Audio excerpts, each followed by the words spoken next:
this wonderful event for another year. We're hosting the Austrian Economic Center and AUBG jointly, the Free Market Roadshow. This initiative started, in fact, in a collaboration between the American University in Bulgaria and the Friedrich Naumann Foundation, which is committed to spreading liberal ideology and organizing events in that regard. And since then, the initiative has become a regular event in the spring on campus. Last year, it was even connected to a mini course that was taught on liberal ideology. And we're very lucky that we have a good number of faculty at the university. You see our philosophy faculty here, Diego Lucci and Daniel Schwartz. Our Dean, Robert White, also deals with this issue and was the one that taught the economics, and in the past some faculty who were on shorter term but continue to support this initiative. The Free Market Roadshow is very exciting because it is indeed a roadshow. You can learn more about all the places that this event will take place, but it's really on the road and it's a very intensive program. So a panel of speakers, including our guest speakers and co-speakers of various institutions, in fact, go to various institutions in different countries to hold such events. And I think that it's very important in the age of populism, rising radical right movements, Euroscepticism, to pause for a moment and take a step back from politics and talk about ideology. Because ideology is what ideally should be the foundation of politics, and if we indeed have ideology-based politics, we're more likely to be principled and have policies related to this ideology.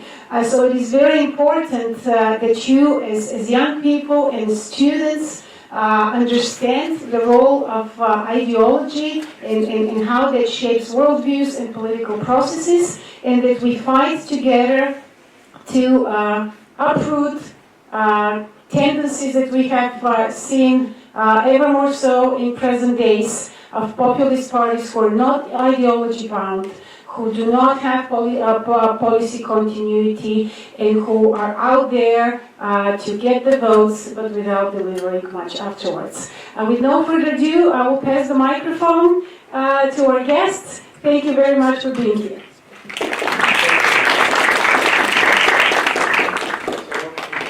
Working?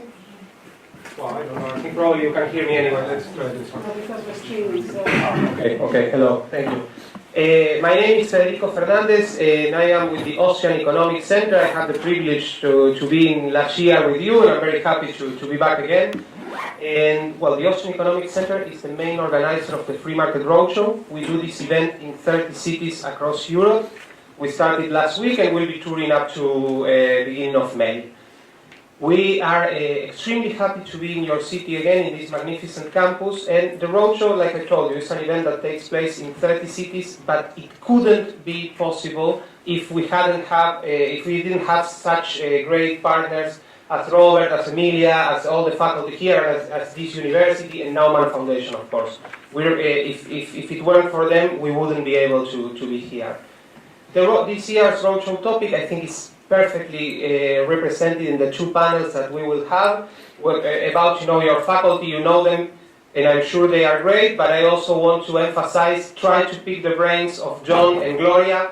They are both great. Gloria is like the greatest enemy of populism in Latin America and maybe the whole world, and John is a successful entrepreneur, great speaker, and a gentleman. So make sure that you can learn as much as you can from him.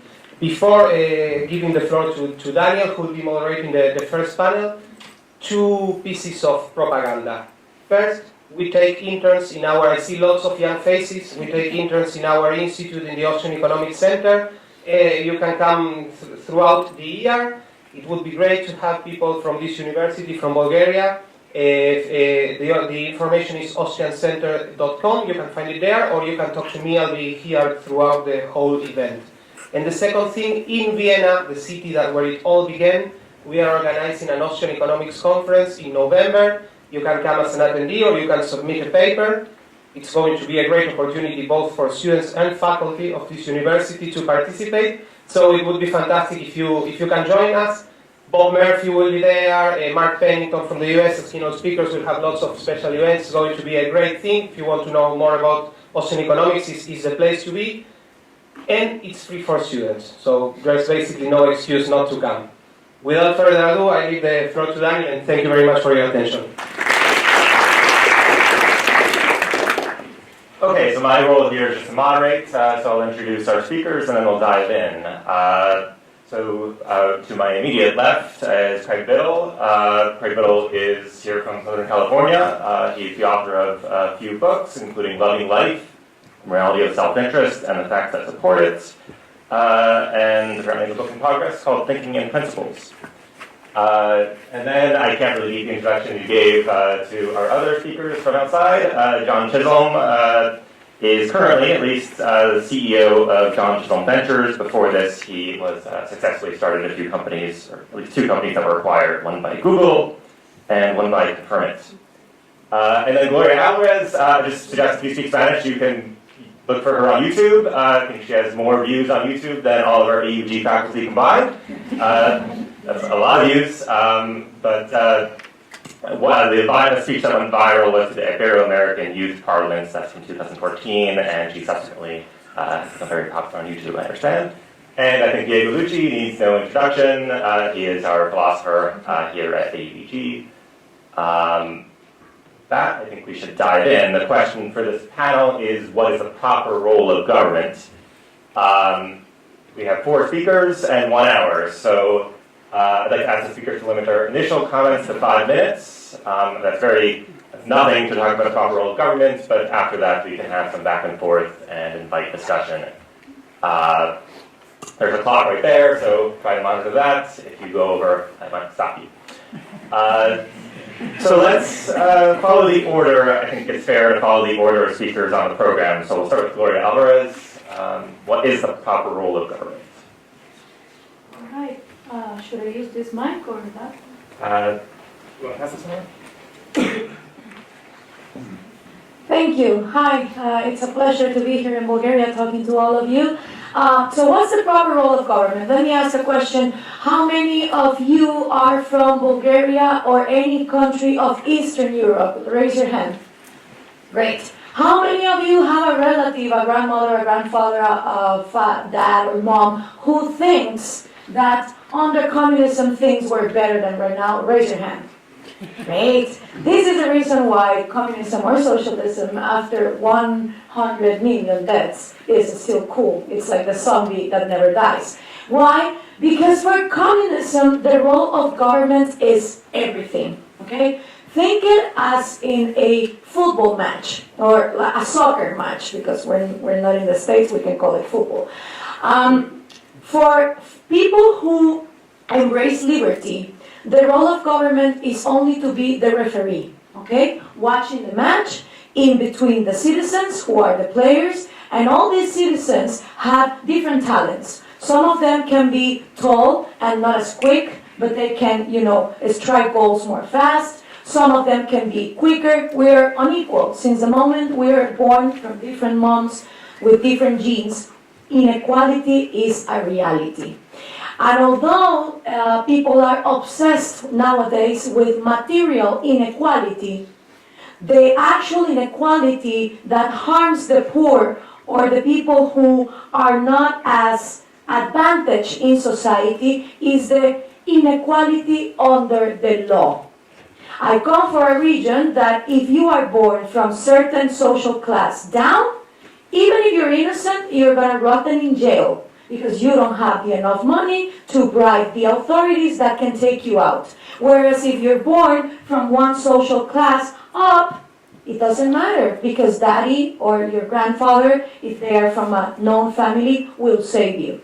No one in these days is talking about that inequality. And that is the inequality that really harms us, because the proper role of government is to guarantee equality under the law, not material equality.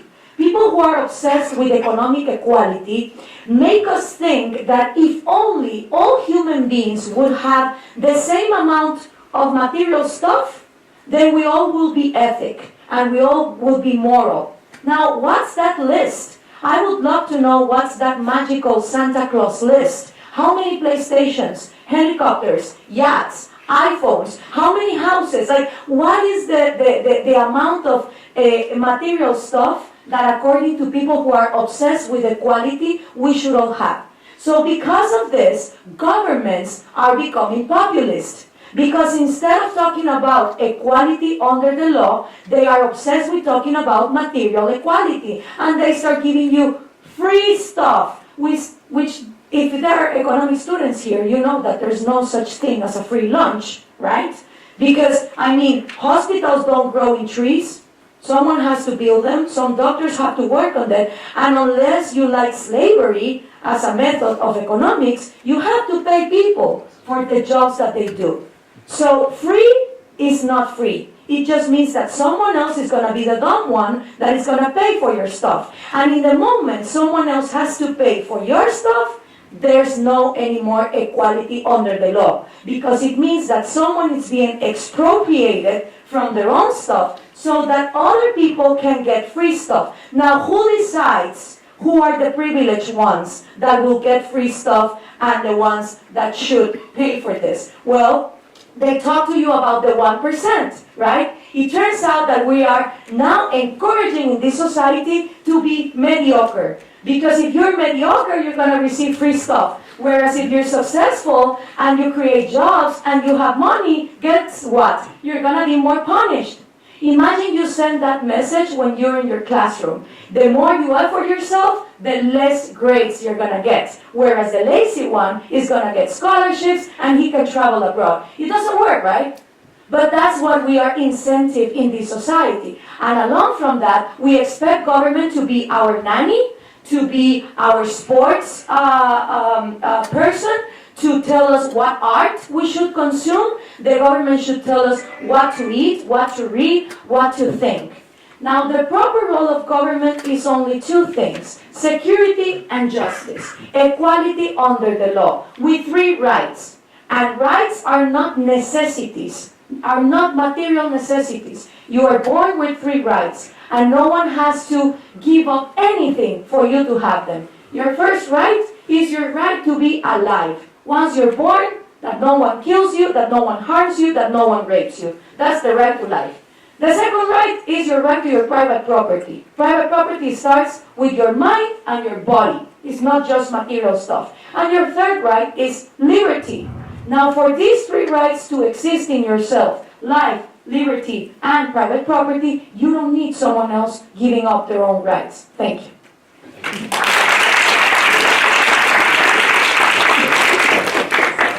Biddle.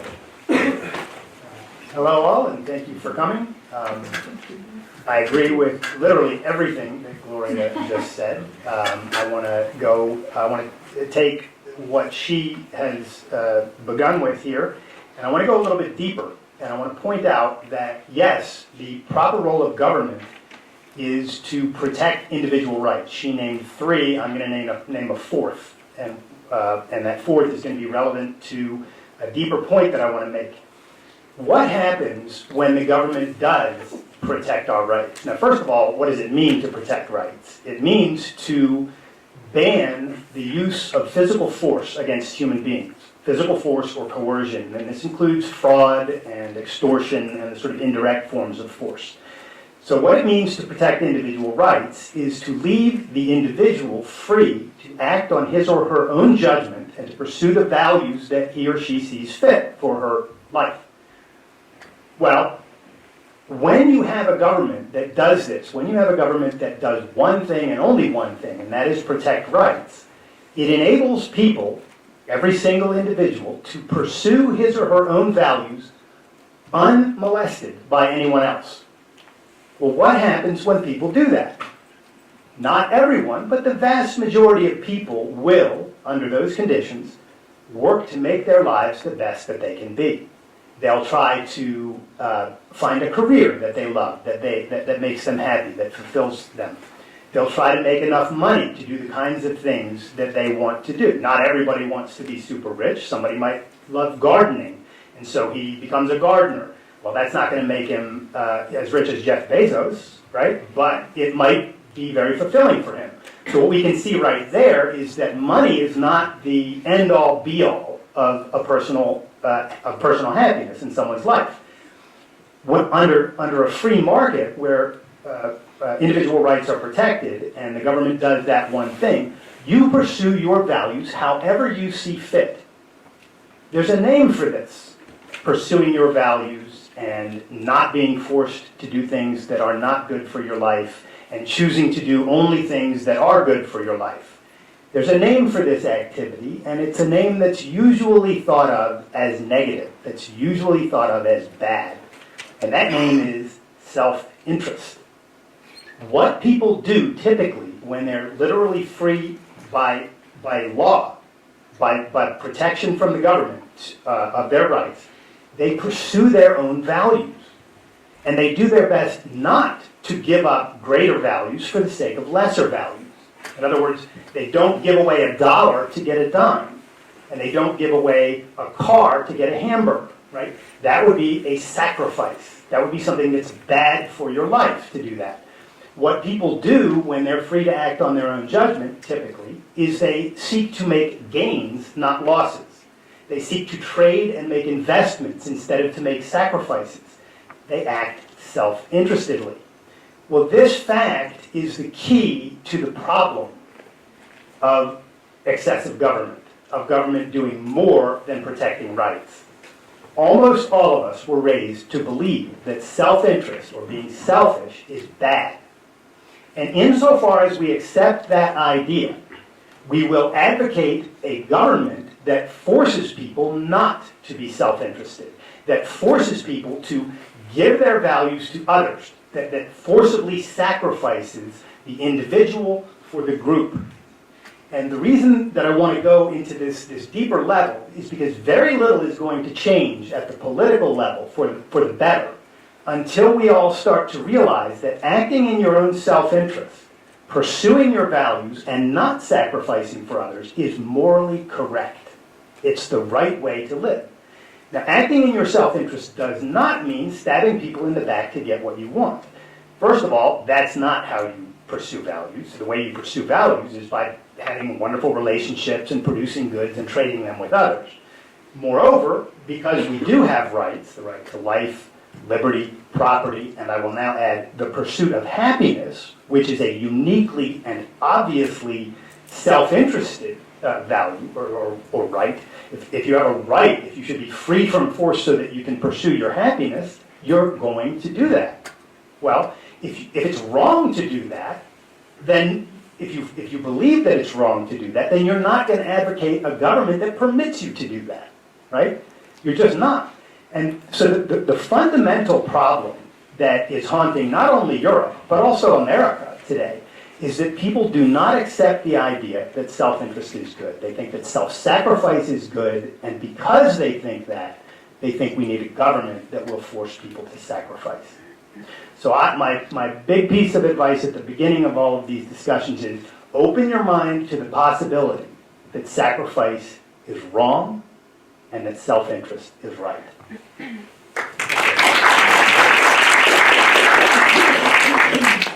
Okay, John Chisholm. You're doing great with the time management. Doberdin, thanks so much for having me. It's great to be here. First slide, please.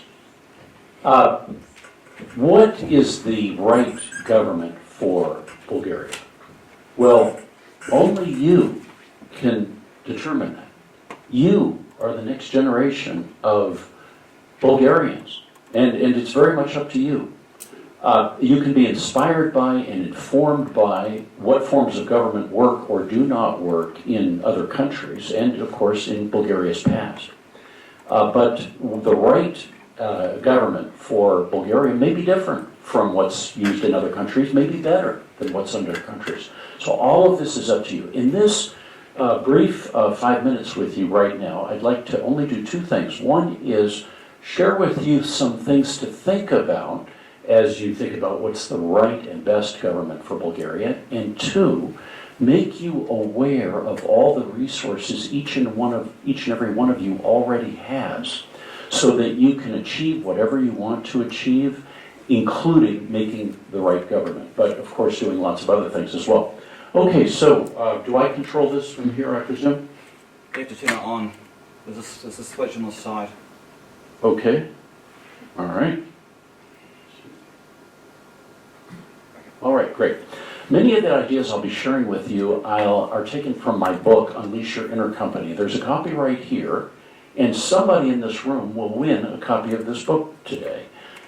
In order to win, how many tweeters or Instagrammers do we have in the room? Raise your hand. All right, virtually all of us, great. Well, whoever tweets or Instagrams the most postings about this panel today, right here, before the next panel starts, we'll take a count, wins the copy of the book. And here are the rules. If you would include my handle, if it's Twitter, it's John D. Chisholm. If it's Instagram, it's john.chisholm.12, and that way we'll be able to count up the tweets or Instagrams, okay? All right. The book is primarily a guide to discovering the ideal business for you to start, but it also contains advice for policymakers, and yeah, please pass the book around, and that's what I'll be talking about here. So first of all, which of these two groups that I'm going to show you do you think is more innovative, cost-effective, and customer satisfaction oriented? All of the fast food restaurants that we know and love, and not all of these are here in Bulgaria, I apologize for that, but many of them are brands you'll recognize. Or two, whatever the Bulgarian equivalents are of the U.S. Postal Service, the Department of Motor Vehicles, and the Transportation Administration, Security Administration. Well, think about that. At least in the U.S., the group on the right is not cost-effective, customer satisfaction-oriented, and innovative at all. But the group on the left are very much so. Of course, they're competing with each other. There's lots of choice. The ones on the other side, we don't have any choice. So think about what type of government you'd like and what services you'd like to be included with government and excluded from government. And if there's a way to introduce competition and choice, it's likely to lead to better outcomes, I suspect. Let me share a really good metric for thinking about what type of government to have for Bulgaria is the World Bank Ease of Doing Business Index. How many people have heard of the World Bank Ease of Doing Business Index? Okay, great. I'm glad to introduce you to it. Each year, the World Bank ranks 190 different countries from easiest to hardest to do business in. Number 1 is the easiest, number 190 is the hardest. Well, currently, as you can see here, Bulgaria ranks number 59. It's in the top half, yes, that's good, but there's still plenty of room for improvement. And so one thing to think about is what can we do as we think about the ideal government for Bulgaria to make it as easy to do business here as possible. The beauty of the World Bank is it gives you this detailed roadmap for where you're doing well and where you can improve. And you can see that it's doing well in these green areas, protecting minority interests, trading across borders, thanks to being part of the EU, and enforcing contracts. But look at the areas where it's not doing well. Starting a business and getting electricity are two areas in particular, for example. So use that to think about how to improve here. Now, I promised to tell you a way to think, the implications, of course, are all that. There are fewer entrepreneurs here, less innovation, less economic growth, lower quality of life, and greater government corruption as compared to what you could enjoy if you were higher up on that listing. So it's a way to keep track of where you are and to measure your performance. I use the acronym STARS with 2 A's and 2 R's to remind me of all of the resources each and every one of us has to accomplish our goals and to do whatever we want to do. Our skills, technologies, assets, achievements, relationships, reputation, and strengths, as in inner strengths.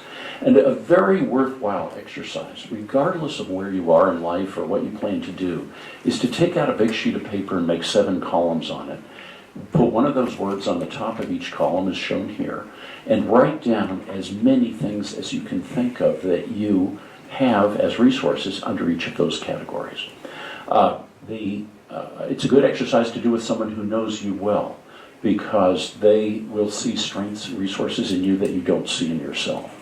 You can use this chart in three ways. Number one, to assess the fit between any goal that you might try to take on and you. Two, determine where the gaps are between that goal and you, and so what additional resources do you need to develop or acquire, additional skills, tools, research, and so forth. And three, you can use it as a way to innovate, and I'll show you how to do that. Skip ahead of these slides. Most innovations are combinations of things that we already know. And so you can combine the things on your chart in new ways to innovate. So for example, this person has, as resources, experience in medical services and knowledge of the Spanish language, and that suggests a need that they might address, namely providing real-time Spanish-English translation between a doctor and a physician. Similarly, by combining the things on your chart in novel ways, you can become an innovator. No one else has your exact set of skills, technologies, assets, achievements, and so forth. And so there's some needs out there that each and every one of you is uniquely the best person to address. In my very limited time left, this is an article that talks about that from Virgin Entrepreneur. You can Google it, it goes into more detail. Here are some 6 things to think about. 1, what are the worst regulations in Bulgaria and how might you eliminate them? 2, how could you use special economic zones? And we can talk more about this during the Q&A if you like. 3, how can you track the net number of entrepreneurs who are coming into Bulgaria minus the number who are leaving, and what can you do to make that number as high as possible?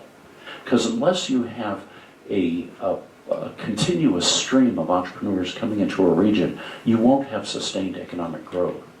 Right now, entrepreneurs all over the world are saying, where we really need to be is in Silicon Valley. What would it take to get them so instead, they were saying, where we really need to be is in Bulgaria. 4, use organic rather than imposed regulation. And there's an article that Amelia was going to pass around that talks more about this. The URL of it is, I guess, partially covered up here. Let's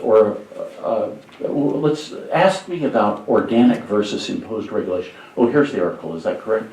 Okay, great. So the URL where you can freely download it is there. So ask me about that if you wish during the Q&A. Keep the EU focused on the 4 freedoms, the free transfer of goods, people, services, capital. It's hard to achieve. It's a noble goal. It's a worthwhile goal that helps everybody. Anything we can do to keep the EU focused on just that mission is worthwhile. And finally, use the World Bank Ease of Doing Business as a management tool. Right now we're at 59.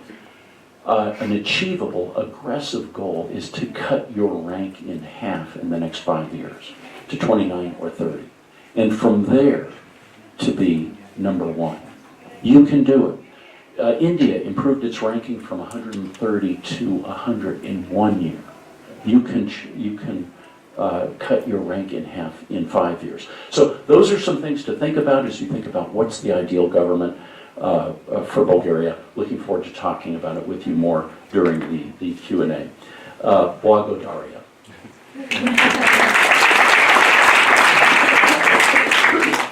Diego Lucci will finish up. Okay, so thank you for the kind invitation. Well, I want to start with a question. Who was the father of liberalism?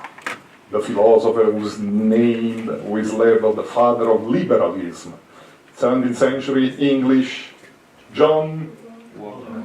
Wrong. I mean, he was one of the most important liberal authors, but he was not really the father. Liberalism developed much before Locke, at least half a century during the English Revolution, but Locke had a big merit. He spelled out the basic rights, natural and therefore civil rights, that the state must defend. Life, property, freedom. He said something interesting. He said that in the state of nature already, and then in the state, we should take care of our own life, property, freedom, and of our neighbors' life, property, and freedom, others' life, property, and freedom.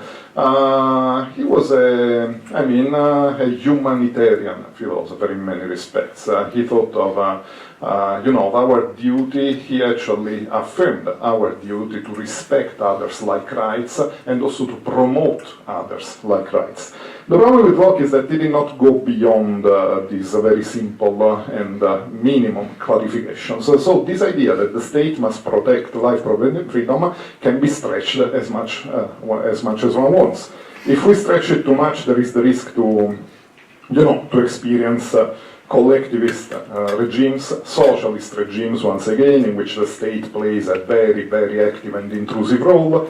The Hegelian state, nationalist states, in which the community comes first and foremost and individual is just a sort of element or a disposable element or replaceable element or aspect of a larger entity. We risk populism, which is what's happening today. We risk several forms of tyrannies of the majority. In many cases, even without falling into these extremes, we risk a kind of mentality, which is the typical Italian mentality, by the way. And I'll tell you, I'm Italian, I can say it. The state must give me this. The state must give me a job, must give me a house, must give me food, must give me an income, a citizenship income, which is what the current populist and racist government in Italy has recently passed. What would be the counter effect of this? People would move to the other direction. People would like to have more freedom. People would not like to be dominated by this larger entity which absorbs and destroys them. The problem is that we risk to fall into the other extreme. If we don't stretch these rights, the role of the state too much, but if we reduce it to the bare minimum, to the bone, we risk to fall, victims of tyrannies of minorities, or victims of our own undeserved inequalities. Okay? Because if one is born in a slum and the son of poor people, or if one is born disabled and cannot, move from a place to another to go to school or work, it's not their fault. People would therefore move into the other direction, which is unfortunately what's happening today. In countries like Italy, or even, in the US, unfortunately, or even in England with Brexit, etc., too many people felt, disregarded by their own governments, and they have put themselves in the hands of populist, manipulative politicians who aim at reasserting a stronger role for the state. So what is my point? My point is that the state should be a referee. I agree in this regard. The state must make sure that the rules are set properly and are enforced properly in order to guarantee equality before the law. But the state must also be an enabler. The state must play a role, as Mr. Chisholm has just explained, in furthering the economic development, economic growth of a country, or, in my opinion, even beyond the country. I'm a supporter of liberal democracy, I'm a supporter of global democracy. I hate the nation state. The nation state is an artificial creation which originated in the 18th and 19th centuries. We should move beyond it. There are issues that are too important to be discussed at the nation-state level. Global warming, environmental issues, world hunger, migration, AIDS, international security, the fight to terrorism. These are not issues that Bulgaria alone and not even the EU alone can define and solve. We need different layers, like a stronger EU, a more democratic EU. But this is another issue. Okay, I will probably talk later on this. But what do I mean when I say enabler? Not only referee, but also enabler. Enabler means that the state has a duty, in my opinion, to provide opportunities, not to provide food, houses, jobs, etc., as the socialist state did, but to guarantee that everyone has an access to get, well educated, to receive the means in order to compete in practices that are supposed to be open to everyone. This is not out of charity. This is not something that the state has to do just because it's sorry. This is not a sacrifice that we should make. This is something that is made in our interest, because if I were an entrepreneur, I would be glad to choose out of 10 well-educated students and not out of 2 only educated students, while the other 8 have not had an access to education. How can the state do so? Well, there are several ways. In my opinion, it's not necessary. One of the reasons why I work at a private institution like a UPG is that I believe only to a certain extent in state education. The state can well delegate, education and even healthcare to private providers, as long as these private providers are given the means, are put in a situation in which they can compete fairly with each other, according to some fair rules. When it comes, education in particular, perhaps is a kind of professional deformation, but I would put the stress on education in particular, on the idea that everybody must have access to opportunities to get well appointed for two reasons. First and foremost, well-educated people make well-educated professionals, and they are more helpful to the economic growth of a country, of a continent, of the world in general. The other issue is that well-educated people are good citizens. I don't want to live in a country, I don't live in Italy, you know why? Too many uneducated people who vote for this government that is today in power. Too many people who believe that, the guys who are ruling my country are going to solve all the problems, etc. Why? Because perhaps in Italy, the stress on education has been very weak for ages. Therefore, I believe that the state must play an active role, must play a proactive role, by doing what? Setting rules, making sure that these rules are enforced properly, and providing opportunities, not necessarily on its own, but by making sure that the actors, the agents interested in giving these opportunities properly, private universities, private schools, or businesses like those shown by Mr. Chisholm on his slide, can do it in a way that is fair and productive for all of us. They can one by one and go together.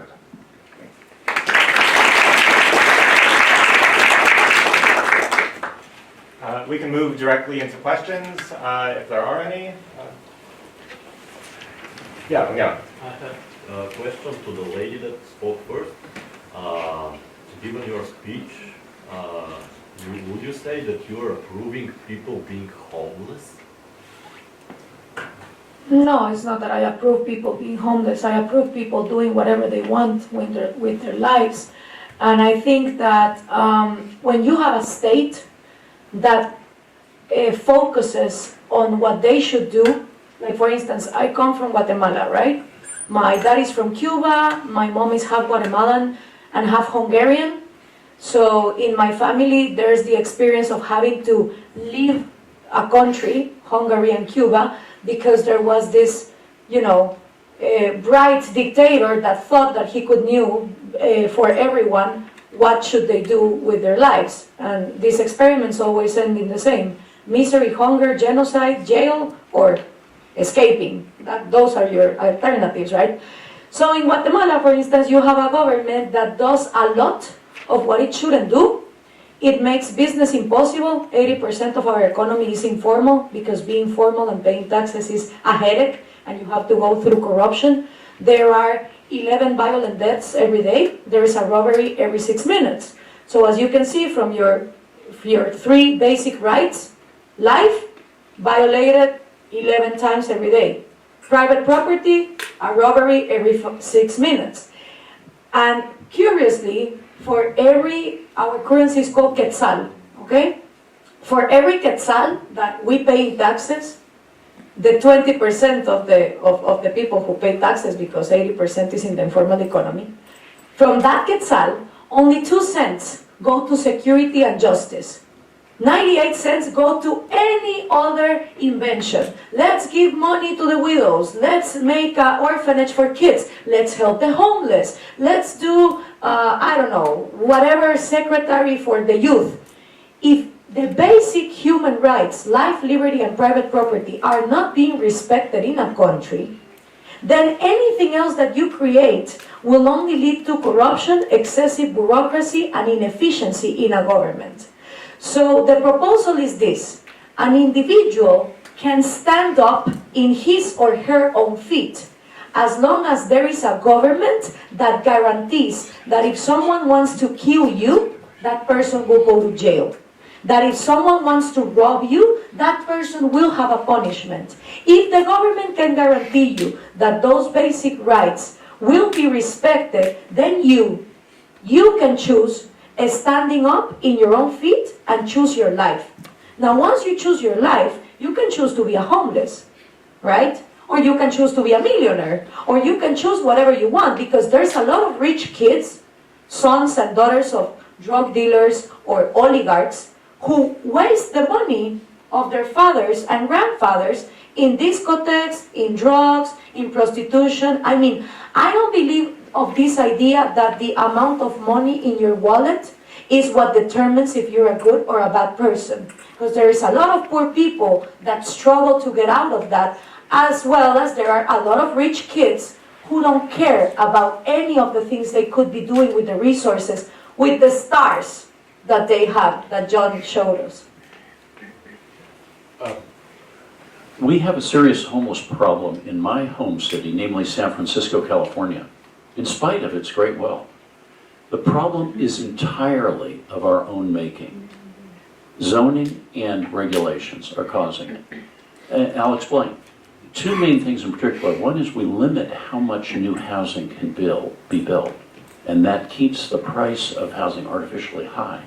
And two, we have lots of regulations about how it can be built and what's the minimum size of space that someone can live in, and what appointments and features each place that's rented can have.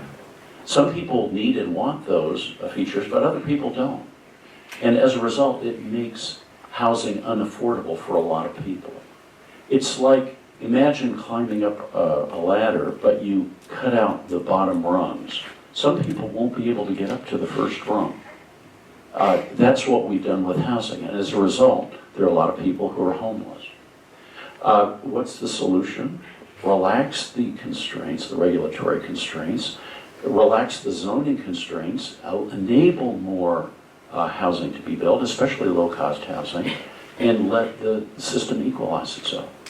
Look at agriculture, for example. Back in the 19th century, food was the problem back then. People were starving. Back in those days, 30 or 40% of the world's population, maybe more, was engaged in agriculture. Today, at least in the United States, it's only 2%. And yet, the United States and the world is feeding a much larger world population than we did back then. Why is that? Because of innovation, improvements in technology, thanks to freedom and free markets, competition. So if you want a long-term sustainable solution, let freedom and free markets work.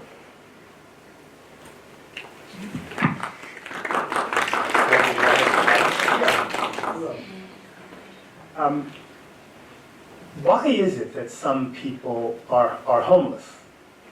Now, very often people who are homeless, if they're in a relatively free society where they could seek a job, they're homeless because they may have some kind of a mental problem, like they're not stable or whatever.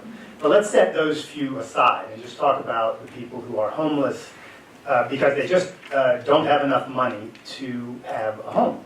Well, where does money come from? It comes from production and trade. Someone's got to produce values in order to have money to be able to pay for rent.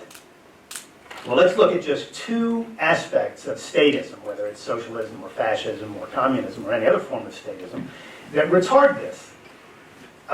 Licensing. So let's say you are homeless and you think to yourself, wow, I need a job. I need to make some money. You think, well, I know what I'll do. I'll go down to the local hardware store. I'll knock on the door and I'll say, look, I'll clean your windows here for free. And when I'm done, if you think I've done a good job, you'll trade me that rake over there in the corner, all right? And then I'm going to take that rake and I'm going to go start a business raking leaves. You could very easily, with no money at all in this scenario, start a business. And you could, if you could get a hold of that rake, you could go knock on doors and say, I'd like to rake the leaves on your lawn, and I'll do it. I'll do it. And if you're not happy with my job, you don't have to pay me. If you are happy with my job, you pay me X dollars. And here's the problem. Almost everywhere, you're not allowed to do this. In the United States, you're not allowed to do this. Licensing laws won't let you, and tax laws won't let you barter for the rake. It's illegal to do that. Now, how insane is that? All right?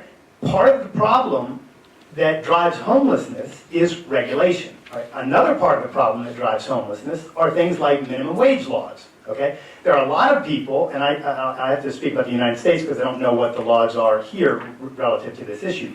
But in the United States, we've got minimum wage laws getting pushed up to over $15 an hour right now. That means that if I own a business and I say, hey, I'd love to hire you to do this work for me at $10 an hour because that's what it's worth to me. And you might say, I'd love that job at $10 an hour. But Mr. Government gets in between us and says, you can't make this transaction. In other words, this homeless person who would like not to be homeless and could very quickly not be homeless if he could contract with me for a job, he wouldn't be homeless in a day or two if the government wasn't standing in his way. So the real problem, this ties right into what John was talking about and what Gloria said. The problem that drives homelessness, the problem that drives poverty as such, to go broader than homelessness, is government getting in the way of people who want to produce values and trade. And the solution to that problem is to get government out of the way. We're never going to get government out of the way until we think it's morally right for people to act on their own judgment. That's the thing. We're never going to get government out of the way until we realize that a human life is a life guided by the judgment of one's own mind in pursuit of one's own values. And that is self-interested. When we do that, when somebody acts that way, he or she is being self-interested. And the reason that so many societies keep voting for governments that force people to sacrifice for the greater good is because we haven't come to the realization that self-interest is moral. I'm going to be a broken record on this point, because there's no way that any of our societies are going to change for the better. The United States culture and political system is going down the tube right now precisely because too many Americans think that we all have a moral duty to sacrifice for the greater good. And until we lose that idea, until we overcome that idea with the moral truth, we're going to continue to go south.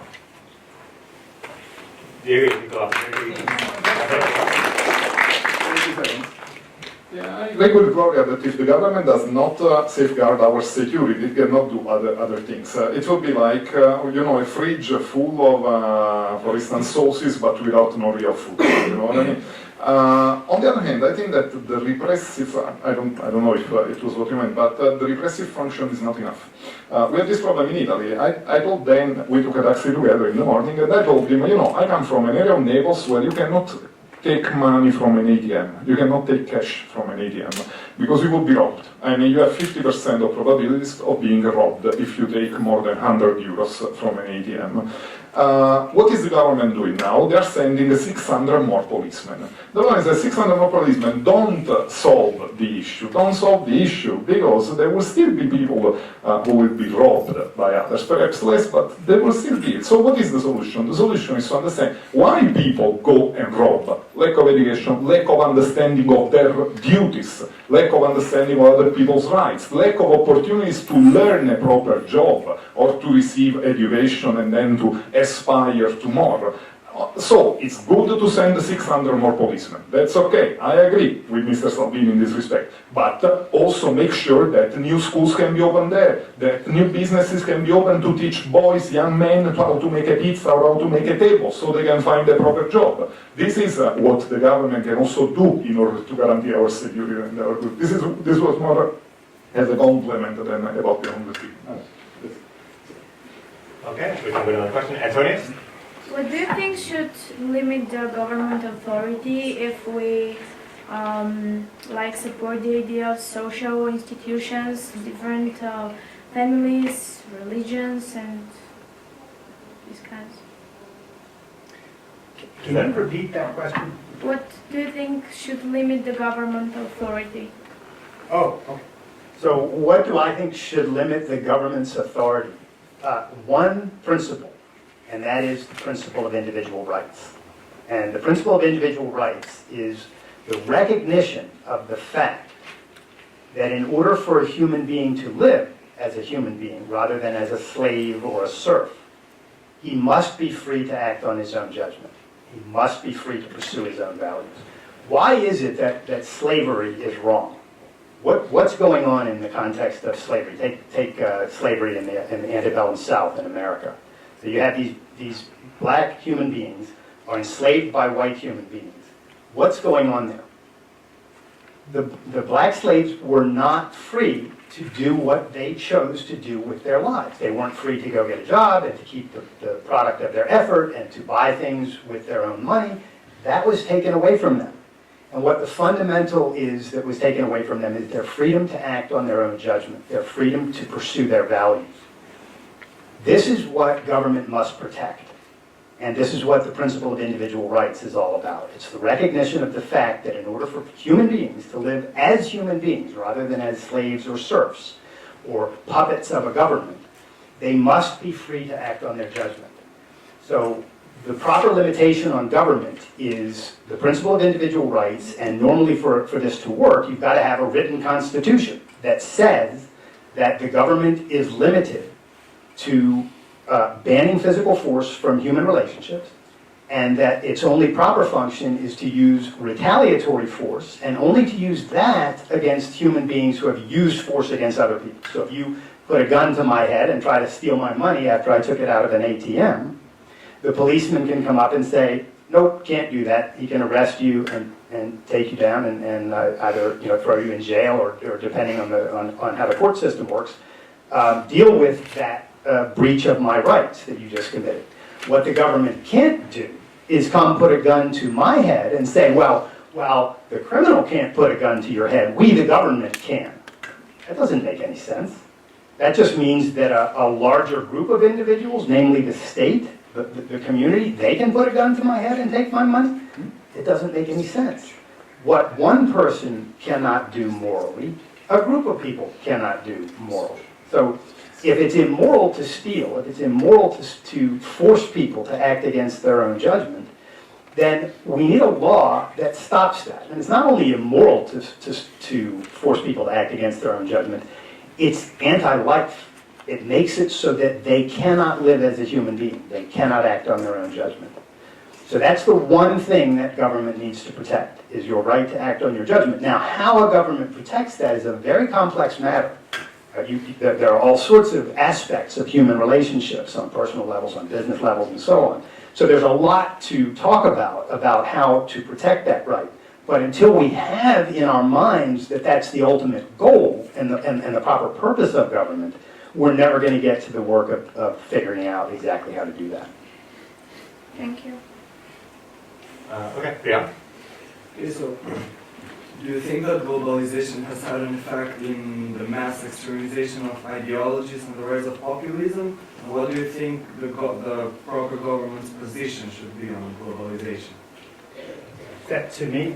Anyone. I don't want to hog you, Mike. I'll be very quick on this. So globalization, let's define our terms here. So globalization is basically the idea that the economy is opening up globally because there's so much communication now, and there's the ability for people to trade across borders as long as there are not governments stopping us from trading across borders. So is this what you mean by globalization? Because a lot of people mean different things by that Not term. only economic globalization, also I was talking a lot about ideology. Ideology, yes. So, and they're connected because the reason that ideologies can be transmitted so easily now is because of the kind of economic advancements that we've made. So tech and entrepreneurs and investors have come up with things like the internet and computers and iPhones and all of these communication devices that we have. So now people who otherwise would never have been able to hear ideas like you're hearing today can hear these ideas. This is all really, really good. It's to the advantage of people who are pursuing the truth that more people can hear the truth. This is why communist countries shackle down communications. They don't want communications coming in because they don't want people to figure out how the world actually works. Free, open communication is to the advantage of people who want to pursue freedom. So the globalization is a good thing, but now to answer your question very quickly about populism or nationalism, these are not good things in my view, and it is not the way to think about fundamentals. Populism just means that the popular opinion is what comes to be law. Nationalism is the idea that the nation is the fundamental unit of moral concern. rather than the individual being the fundamental unit. So in my view, both of those things are wrong, and we should not be, and people hardly ever define terms, but if you define terms and you know what those things are, they're not good for human life, because if the popular opinion is that I should be a slave, then I'm going to be a slave. That's not a good way for things to go down.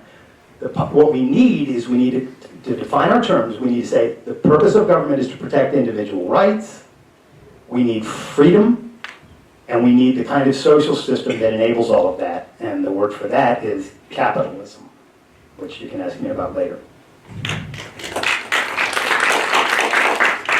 The challenge of globalization, it seems to me, is that the benefits are broad, widely dispersed, and not very visible.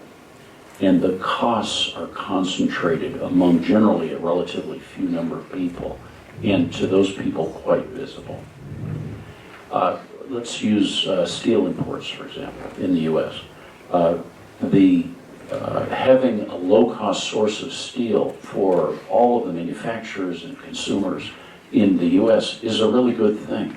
If we can get steel cheaper from overseas rather than in the U.S., every single product that uses steel will be cheaper. That's a lot of different products. Everybody will benefit from that in a small way. However, a relatively small group of people are disadvantaged by that, namely steel workers. Those people are, might lose their jobs if we import steel from overseas, and they tend to be vocal. Incidentally, those steel workers also benefit from lower cost steel because every product that they buy also is cheaper. But they're something that's probably more important to them, namely their employment is lost. So I think it behooves us to remind people that whenever there's a subset of the overall population who's disadvantaged by globalization, to remind them and everyone of all of the benefits that all of us enjoy from globalization. I'm not suggesting it's easy. I think populism is a natural counter response to globalization, but it's not one that's going to help us long term. And anything we can do to educate and to spread the word about the benefits of free trade globally. The larger the trading area, the more potential ways and different people and different types of win-win situations, in effect, we can all create with each other. And that's a good thing. Good.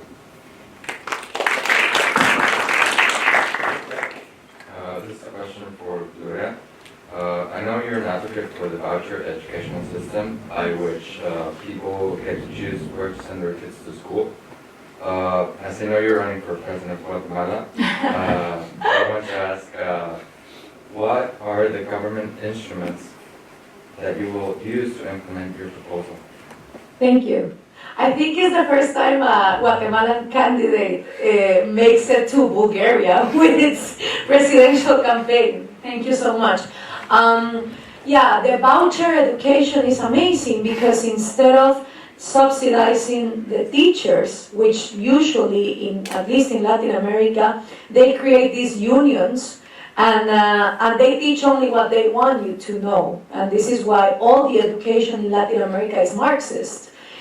From UNAM from Mexico to Buenos Aires, Argentina, UBA, you're going to see a Karl Marx auditorium, a Lenin hallway, a Carl Engels, plaza, a Che Guevara monument.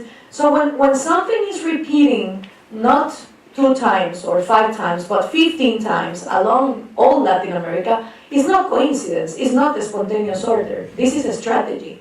So the only way of taking that monopoly out of the unions is to cut the money that they receive from the Ministry of Education, and the proposal of the voucher is instead of subsidizing the teachers, you subsidize the parents. But you don't subsidize it with money, because if you give them money, they go to the canteen and they get drunk. No.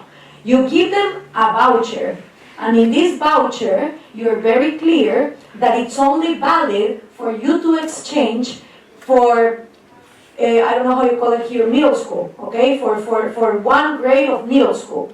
In this way, the parent can say, all the schools that are available, and he can choose where to put their kids.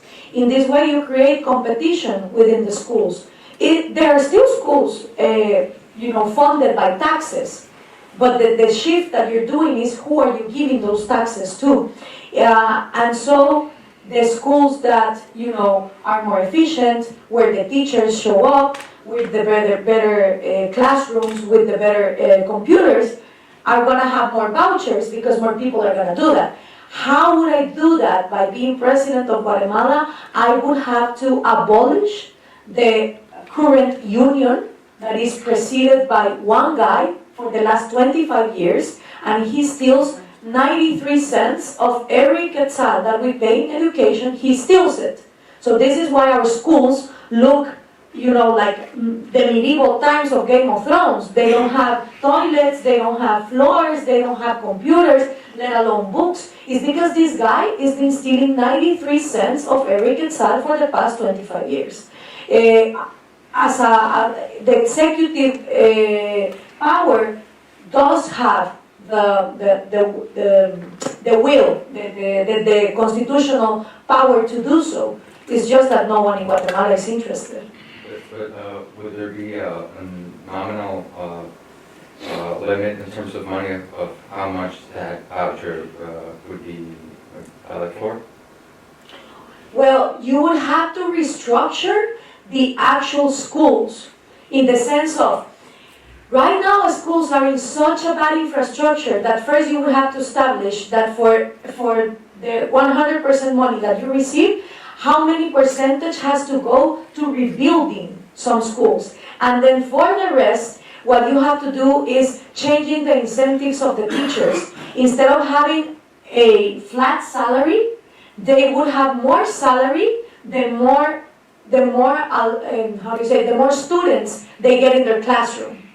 But also with a limit, because it doesn't mean that, okay, there could be one amazing teacher and then 1,000 parents want all their kids to go to that teacher. It would be impossible for him. But what I want is like to incentive a better salary, the better a teacher you are. So when the union is destroyed, they get incentives to get those vouchers and have better salaries. That would be the way. Okay, I suppose you're trying to take 3 more questions and keep the answers to the questions quicker than I have been thus far. Yeah. Hi. This is to Mr. John, I think. I'm not really sure for the name. So earlier you said, you made a comparison that on the slides, which is said that think about the government with the ease that you want to do business in that country. So, but then again, on the list, I saw that United Emirates were there and Macedonia was over Bulgaria. Are you really sure you want to make this correlation? I mean, UAE or maybe Emirates might be perfect for vacation.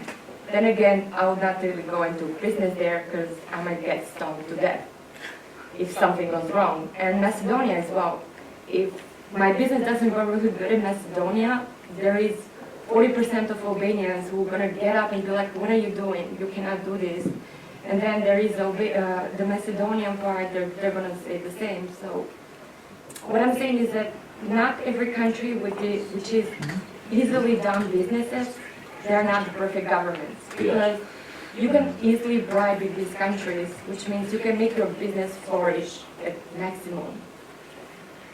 So my question is, are you really making this correlation for like every country? Thank you for this really wonderful question. So if I may restate the question just to make sure I understand it correctly. The World Bank rankings are done on the basis of basically economic freedom. Well, what about other freedoms, like social freedoms? The freedom to marry, the freedom to be open about your sexual orientation, and so forth. Protection for minorities. And these are absolutely important and not captured by the World Bank Ease of Doing Business Index. There are other indices that either capture personal freedoms, social freedoms, specifically or in conjunction with economic freedoms. The Fraser Institute has one such ranking of freedoms. Cato has the freedoms of the U.S. 50 states and others as well. So yes, those are also important. Generally speaking, there is a strong correlation between economic freedom and social freedom. But as you point out, it's not perfect, and you can have one without the other. And striving for both is important for any country in Bulgaria. And then briefly, I would add political freedom. Political freedom is an inherent part of our freedom because we can have a highly developed country when it comes to economics, but if there is no political freedom, anything can happen at any time. I can be deprived of my own business just because the sheikh doesn't like me, for instance, So without my ability to raise issues and make my voice heard, even economic freedom can be affected dramatically. And I think, briefly though, one of the problems of globalization is that the spread, of financial development has not gone hand in hand with the spread of rights. So there can be highly developed countries in which, nevertheless, not everyone's right to life, property, and freedom is defended. And this is why we are seeing the populist reaction, which is not the answer.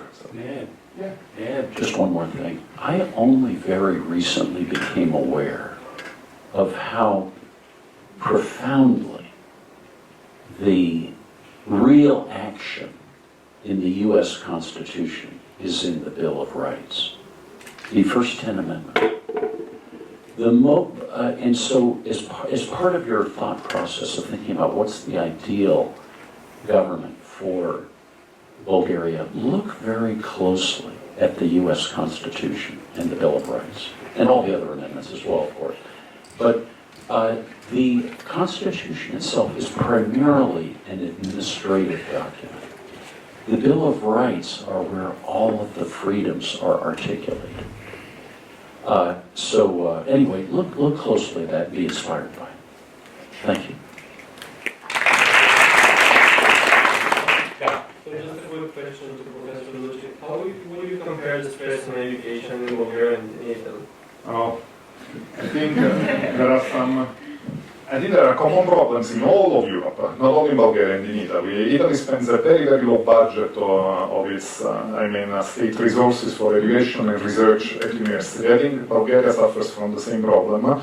I think many other countries suffer from the same problem. Underpaid teachers, facilities that don't really work. We are at a wonderful university, it's a private institution, but if you go to many state universities or state schools in Bulgaria or in Italy, you will be appalled. I've seen many. I've traveled extensively in both countries and also in Serbia and Romania, in Kosovo to recruit for UBG. I think, I'm not a fan of conspiracy theories, but you know what the problem is? The problem is that in order to have a properly working liberal democracy, you need a critical understanding. You need people to understand their rights and duties. You need people to have a political culture. You need people to understand the basics of civics, basically. But if you have a well-informed and critical people, as a politician, you must be much better. You cannot make false promises. You cannot forget about your promises. You cannot make programs that are not accurate enough. So sometimes I suspect that there is no real political interest in making people more educated and more aware. So.